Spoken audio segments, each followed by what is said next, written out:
ऊपर वाले, पता नहीं ये बारिश कब रुकेगी। मेरे बच्चे भूखे बैठे हैं, घर में भोजन भी नहीं है। जो भी थोड़ा बहुत भोजन था वो सब भी खत्म हो गया।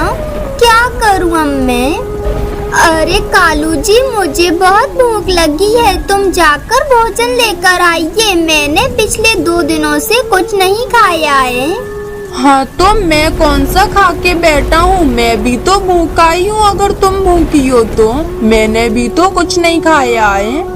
वो ऐसे बात कर रहे थे तभी बबलू को एक तोता सेब ले जाते हुए दिखाई देता है। तो वो कहता है, मम्मा मम्मा, अभी मैंने यहाँ से एक तोते को सेब ले जाते हुए देखा है। अरे मेरे बेटे, ऐसे तो मैंने भी कई पक्षियों को देख लिया जो कि अपने लिए भोजन लेकर जा रहे हैं। और एक तुम्हारा बाप है, देखो कैसे घोड़े बेच के सो रहा है। ये तो बहुत ज्यादा आलसी है। इसने ना तो घर बनाया और ना ही भोजन इकट्ठा करके रखा। अरे कालू जी, उठ जाओ, उठो जल्दी से और हमारे लिए कहीं से भोजन लेकर आओ। अरे मयूरी, तुम क्यों हर समय मेरे पीछे पड़ी रहती हो? अरे बाहर बारिश हो रही है, तुम्हें दिख नहीं रहा? मैं अगर बाहर जाऊंगा तो मैं भीग जाऊंगा और बीमार हो जाऊंगा।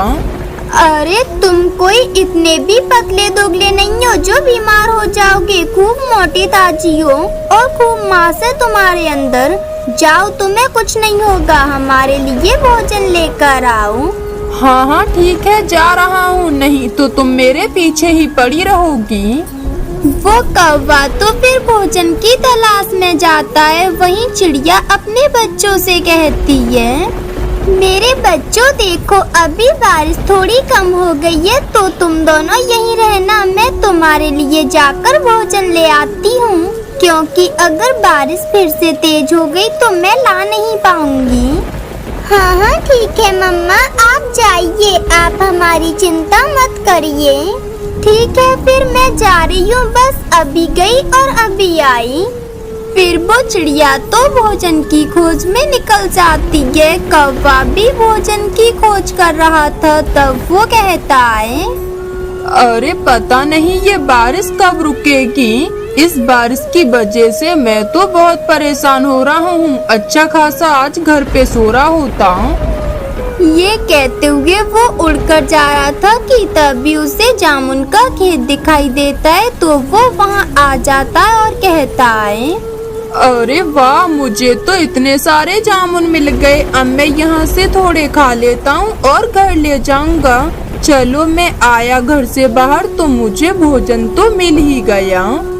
ये कहकर वो जामुन खाने लगता है। जामुन खाने के बाद वो कुछ जामुन घर के लिए ले आता है और कहता है, ये लो मयूरी, मैं भोजन ले आया तुम्हारे लिए। अब तुम दोनों ये खा लो और मुझे सो जाने दो।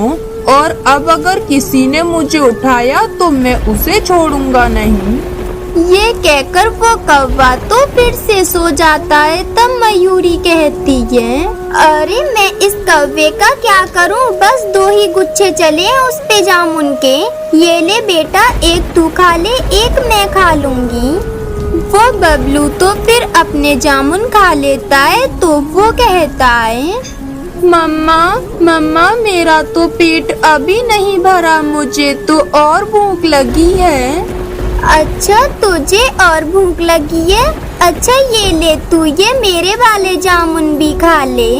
वो बबलू तो फिर वो जामुन भी खा लेता है और वो उन जामुनों को खाने के बाद कहता है, मम्मा मुझे तो और भूख लग रही है, अभी मेरा पेट ठीक से नहीं भरा है, मुझे कुछ और भी खाना है। अरे मेरे बेटे, मैं कहाँ से तुझे भोजन दूं? तेरा ये आलसी बाप थोड़ा सा ही भोजन तो लेकर आया था, वो तो तूने खा लिया। लगता है अब मुझे ही जाना पड़ेगा भोजन लेने। अभी बारिश भी कम है, तू यही रहना, मैं अभी आती हूँ। अच्छा तो ठीक है मम्मा, आप जाओ। अरे कालू जी सुनो, मैं भोजन लेने जा रही हूँ। ये बबलू घर पे अकेला है, इसका ध्यान रखना। कहीं ऐसा ना हो कि तुम सोते ही रहो। मैं कुछ बोल रही हूँ, सुनाई दे रहा है या फिर नहीं? अरे हाँ, सुन लिया, जाओ, मैं ध्यान रखूंगा।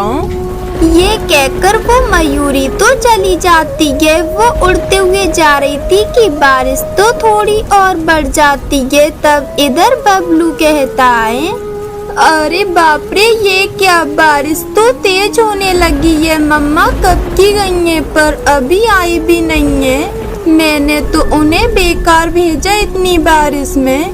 मैं क्या करूं अब? पापा उठो जल्दी और जाओ और मम्मा को लेकर आओ, कहीं वो किसी मुसीबत में ना हो। लेकिन कालू तो उसकी नहीं सुनता, वो तो गहरी नींद में सोता रहता है। तब बबलू कहता है, अरे ये क्या, पापा तो सुन ही नहीं रहे हैं, लगता है मुझे ही जाना पड़ेगा।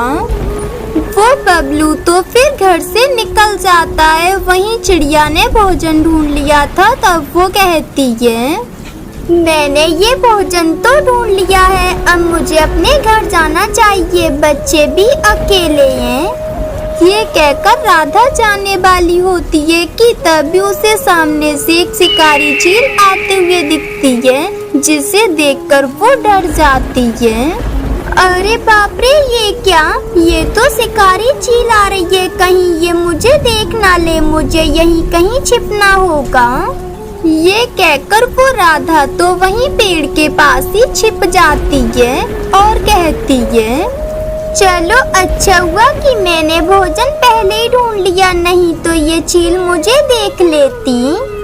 वहीं वो चील तो शिकार ढूंढते ढूंढते उसी पेड़ की डाल पर आके बैठ जाती है और कहती है, अरे ये बारिश तो रुकने का नाम भी नहीं ले रही है और मुझे कहीं कोई शिकार भी नहीं मिल रहा है। ना जाने ये बारिश हमसे किस जन्म का बदला ले रही है।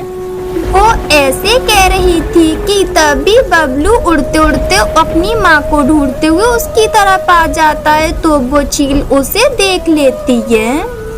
अरे वाह, मुझे शिकार मिल गया, चलो बड़ा शिकार ना सही तो ये बच्चा ही सही। वो चील तो फिर बबलू को पकड़कर एक बोरी में डाल लेती है। वो बबलू तो फड़फड़ा रहा था। राधा चिड़िया बैठी ये सब कुछ देख रही थी। अरे बाप रे, ये क्या, इस शिकारी चील ने तो बबलू को पकड़कर बोरी में डाल लिया है। मुझे कैसे भी करके इस बबलू को बचाना होगा। अरे अब बस ये बारिश और रुक जाए। अरे बारिश रुक जा, अब और कितनी बरसेगी तू, मुझे घर चले जाने दे। वो चील बेटी ऐसे कह रही थी कि तभी उसकी नजर एक तोते के बच्चे पर पड़ती है। तो वो कहती है, अरे वाह, तोते का बच्चा, एक के संग एक फ्री, मैं जल्दी से जाकर इसे भी पकड़ लेती हूँ। वो चील तो फिर उस तोते के बच्चे को पकड़ने के लिए चली जाती है। इतने में राधा वहाँ आकर उस बबलू को बोरी में से निकाल देती है और कहती है, अरे बबलू चलो जल्दी से यहाँ से, नहीं तो वो चील आ जाएगी तो वो तुम्हें फिर से पकड़ लेगी। अब तुम्हें कुछ नहीं होगा, मैं आ गई हूँ यहाँ। आंटी आपका बहुत बहुत शुक्रिया। आंटी आप मुझे बचा लो और मुझे जल्दी से यहाँ से घर ले चलो। वो राधा तो फिर बबलू को लेकर घर की तरफ आती है। वहीं दूसरी तरफ मयूरी घर आ जाती है। तो वो वहाँ अपने बेटे को ना देखकर कहती है, बबलू मेरे बेटे कहाँ है तू? अरे कालू जी, मेरा बेटा कहाँ है मेरा बेटा? अरे मयूरी, मुझे नहीं पता कि बबलू कहाँ चला गया, मैं उठा तब वो यहाँ नहीं था। अरे पता नहीं है मतलब, मैं बोलकर गई थी ना कि बबलू का ध्यान रखना, तुमने क्यों नहीं सुनी मेरी बात? अरे तुम्हें तो सोने से ही फुर्सत नहीं है, मेरी तो किस्मत फूट गई जो तुम मुझे मिले। अरे मयूरी, मुझे माफ कर दो, मुझे खुद नहीं पता मेरा बेटा कहाँ चला गया, चलो हम उसे ढूंढते हैं। अरे तुम तो हो ही ऐसे, अब माफी मांगने से क्या हो रहा है, चलो हम जल्दी से उसे जाकर ढूंढते हैं।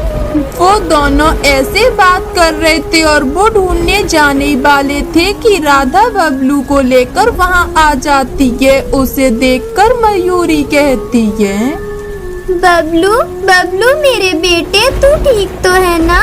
तू कहाँ चला गया था? मैं कितना परेशान हो गई थी तेरे लिए। मम्मा मम्मा, मैं तो आपको ही देखने गया था और आपको पता है मम्मा, मुझे तो एक शिकारी चील ने पकड़ लिया था, पर वो तो राधा आंटी थी, इसलिए इन्होंने मुझे बचा लिया और ये घर आ गई मुझे लेके। क्या मेरे बेटे को चील ने पकड़ लिया था? अरे मेरे बेटे, मुझे माफ कर दे, तू मेरी वजह से ये सब कुछ हुआ है। मैं वादा करता हूँ आज के बाद मैं कभी आलस नहीं करूँगा और तुम दोनों का ख्याल रखूँगा। राधा बहन, तुम्हारा बहुत बहुत धन्यवाद। आज तुम्हारी वजह से हमारा बेटा हमारे पास है। अगर तुम नहीं होती तो वो चील तो इसे खा जाती। अरे इसमें धन्यवाद की कोई बात नहीं है। अरे ये तो मेरा फर्ज था। अब आप अपने बेटे का ख्याल रखना, मैं जा रही हूँ, मेरे बच्चे भी घर पर अकेले हैं। फिर इस तरह कौवे को तो उसकी गलती की सजा मिल जाती है, चिड़िया भी अपने घर आ जाती है। फिर इस तरह वो अपने बच्चों के साथ खुशी खुशी रहने लगती है। दोस्तों, ये थी आज की कहानी। और हाँ दोस्तों, इस कहानी से ये सीख मिलती है कि हमें हमेशा मुसीबत में दूसरों की मदद करनी चाहिए। और हाँ दोस्तों, आज का सवाल ये है कि बबलू को किसने बचाया था? अगर आपको पता है तो कमेंट बॉक्स में लिखकर जरूर बताएं। और अगर आप हमारे चैनल पे नए हो तो चैनल को कर दो सब्सक्राइब और हमारी वीडियो को कर दो लाइक। और हाँ दोस्तों, घंटी बजाना ना भूलना ताकि नई वीडियो आपके फ़ोन की स्क्रीन पर हो। मिलती हूँ मैं आपको अगली वीडियो में, तब तक के लिए धन्यवाद।